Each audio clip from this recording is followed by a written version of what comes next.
लागत से निर्मित इस हाईली ऑटोमेटेड प्लांट को NEPRA resource management private limited के साथ अनुबंध कर स्थापित किया गया है, जिसके लिए कंपनी द्वारा इंदौर नगर निगम को प्रतिवर्ष 1,25,00,000 की प्रीमियम राशि का भुगतान किया जाता है। घरों से निकला सेग्रीगेटेड सूखा कचरा ट्रांसफर स्टेशन से होते हुए जब इस प्लांट पर पहुंचता है तो यहाँ सबसे पहले इसका वजन किया जाता है।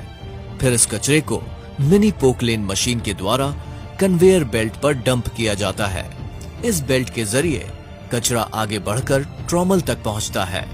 यहाँ सबसे पहले कचरे के आकार व मोटाई के हिसाब से उसका पृथक्करण होता है, जिसमें 50 mm से कम, 50 से 300 mm के बीच तथा 300 mm से अधिक मोटाई के कचरों को अलग किया जाता है और इन्हें 10 टन क्षमता के 2 बैलिस्टिक सेपरेटर्स पर भेजा जाता है, जहां पर ऑप्टिकल शॉर्टिंग टेक्नोलॉजी की मदद से इस कचरे से एल्यूमिनियम, आयरन, चमड़ा, पॉलिथीन, कागज, कांच, पेट, रफिया तथा RDF जैसे 13 प्रकार के अलग अलग कचरों को ऑटोमेशन और रोबोटिक्स प्रक्रियाओं द्वारा पृथक किया जाता है।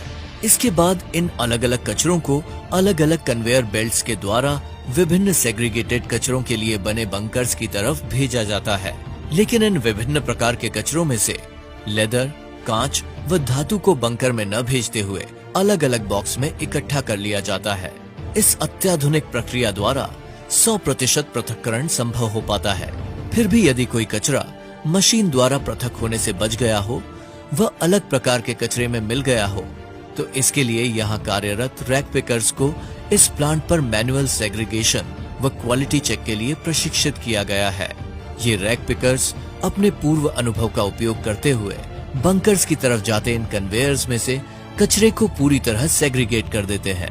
अंत में बंकर में पहुंचे इस सेग्रीगेटेड सूखे कचरे को बेलिंग मशीन द्वारा व्यवस्थित रूप से निश्चित आकार के छोटे गड्ढों में बांध दिया जाता है, ताकि इसे उठाने व परिवहन में आसानी हो सके।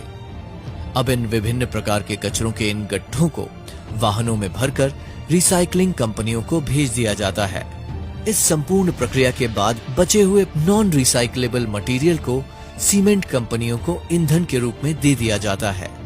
इस तरह इस प्लांट में किसी भी प्रकार का कोई वेस्ट नहीं बचता जिसकी रिसाइकलिंग नहीं हो पाई।